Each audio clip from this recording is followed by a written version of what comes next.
los amigos, j'espère que vous allez tous bien, que vous êtes en forme et que vous avez bien repris le boulot après un été de folie. Après le précédent épisode que vous avez pu voir concernant la composition du jardin d'Arisan en général, là on va rentrer plus en détail dans les diverses essences qui composent le jardin, et je vais vous montrer les fleurs, les arbres, tous les végétaux, cactés ou autres qu'il y a ici. Voilà, donc là on va commencer par les bougainvilliers qui sont en quantité ici. Donc là, dès qu'on rentre dans la villa, on a un énorme massif de bougainvilliers qui là est en train de terminer sa floraison. Là il va faire un petit automne-hiver tranquille avant de reprendre de plus belle au printemps. Là alors, un des points forts de la villa, c'est sa quantité importante d'oliviers qui sont multicentenaires. On a vraiment des arbres qui ont 200-300 ans et qui sont absolument magnifiques. Ils ont tous 4 ou 5 troncs. Ils ont été très bien taillés de par le passé. Bon, maintenant il faut refaire le travail, mais l'essentiel est fait. Là ici on a des beaux palmiers avec des éventails qui sont hyper piquants quand on les prend sur les côtés, donc on évite de les toucher. Là le gros massif de bougainvilliers que vous avez vu précédemment, il est monté sur un arche métallique en fer forgé, et ça fait comme ça quelque chose de très conséquent qui cache la piscine dès qu'on arrive dans la villa.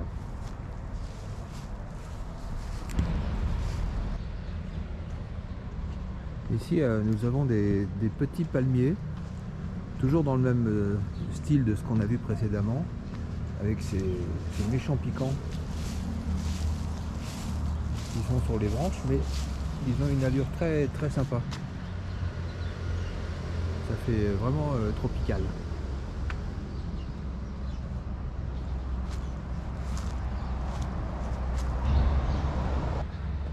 Ici des agaves, genre d'agaves, c'est pas totalement des agaves, on en a d'autres, des agaves vraiment en quantité ailleurs, on va les voir plus tard. Ici on a un petit citronnier, il n'a pas encore fait grand chose mais ça va venir. Ici on a un yucca, alors on a beaucoup de yucca.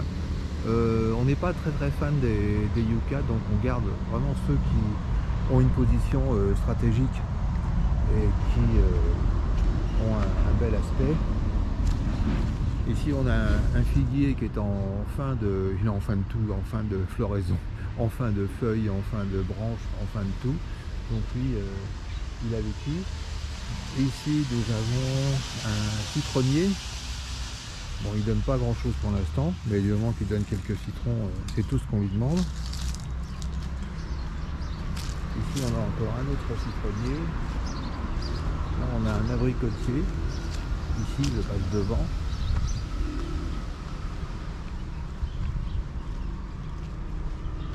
Et là-bas on va aller voir un citronnier qui donne bien.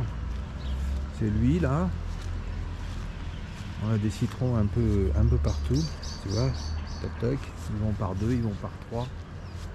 C'est quand même pas mal, tu vois, tu es en train de faire un petit plat à la maison, hop, tu fais 10 mètres et tu ramasses tes citrons. Et ils sont plutôt bons, quoi. Il y en a plein. Et ils sont pas traités. Là, on a un laurier rose qui est très grand. Celui-là, il n'était pas plus petit, mais on l'a taillé parce qu'il masquait vraiment trop les fenêtres. Voilà, là ici on a les agaves qui sont vraiment connues.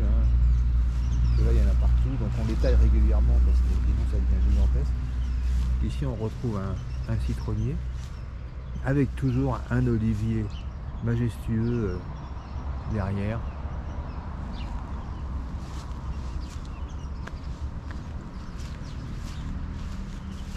Et là on a un petit champ d'aloe vera avec toutes les vertus extrêmement intéressantes qu'on leur connaît.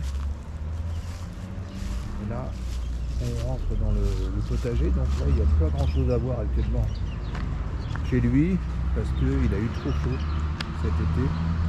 Mais ce que je voulais vous montrer, c'est ce massif de bougainvilliers de 4 couleurs différentes. Il y en a des blancs, des jaunes, des roses et des rouges foncés violets. Vraiment sympa. Alors on essaye de le faire prospérer de chaque côté pour couvrir carrément le mur d'enceinte. Et il y a un petit oiseau qui est un peu prisonnier du truc à tomates là. Voilà, actuellement, donc ceux qui sont les plus persistants sont les bougainvilliers blancs. Alors moi j'aime beaucoup parce qu'on dirait qu'il y a de la neige qui tombe lorsque toutes les petites fleurs se défont. Et donc ils se suivent de diverses couleurs. Ici il y a les rouges foncés. Là ils continuent de faire leurs petites fleurs. Ici on a un orange. Là on peut voir carrément une forêt de yucca que l'on a mis en forme parce que c'était absolument touffu, ça ressemblait à rien, qui domine des petites plantes grasses plutôt sympathiques. On voit pas beaucoup par chez nous. Et on a des énormes agaves derrière. On en a enlevé quelques-uns parce que c'était vraiment trop envahissant. Donc là on a gardé celui-là qui est majestueux. Mine de rien, il fait quand même quasiment 3 mètres de haut. Là on retrouve encore des bouquets de yucca. Nous on garde que la touffe du haut. On enlève ce qui est sur le tronc régulièrement. Voilà encore des yucca. Et tout le mur d'enceinte des 6000 m² est assorti d'hibiscus qu'on voit ici. Il y a un arbre à peu près tous les 50 cm. Donc on en a vraiment des centaines là. Alors là c'est pareil, on est sur la fin de la floraison. Il y a encore quelques fleurs néanmoins. On en voit une là. Je vais voir un peu comment c'est. Voilà. Alors ici vous avez quelque chose d'assez particulier dans le domaine des rhyades. C'est le patio qui est complanté en jardin. Alors effectivement c'est pas courant parce que souvent c'est très enfermé les rhyades dans la Médina. Bon ici nous on est en campagne donc c'est différent. Mais on peut constater que sur le côté droit ainsi que sur le côté gauche, il y a des oliviers plusieurs fois centenaires. Alors bon, il est bien évident que là on comprend que le riad a été construit autour des oliviers et ça confère une espèce de cocon de verdure. En plus avec les yuccas ici, un petit jardin au milieu du riad, c'est pas mal. Et là au pied donc on est en train de réaliser un jardin japonisant avec des cactés. On va y mettre des graviers de diverses couleurs, clairs bien sûr, et donc ça va nous faire un espace très zen, très reposant, avec le changement de la fontaine par une plus moderne. Ici comme tu peux voir on a une haie de lantana, des lantanas jaunes. Et ils sont monochromes, il n'y a qu'une seule couleur, bof. C'est une haie quoi.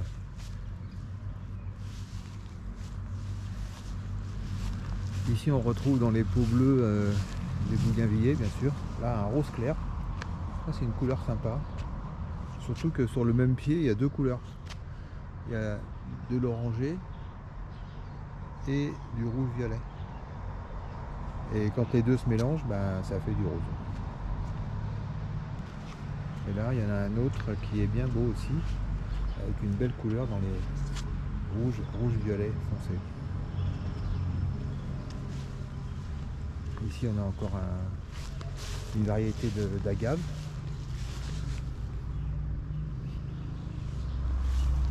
Et au pied de chaque olivier, il y a quelques rosiers qui sont là en attendant des jours meilleurs.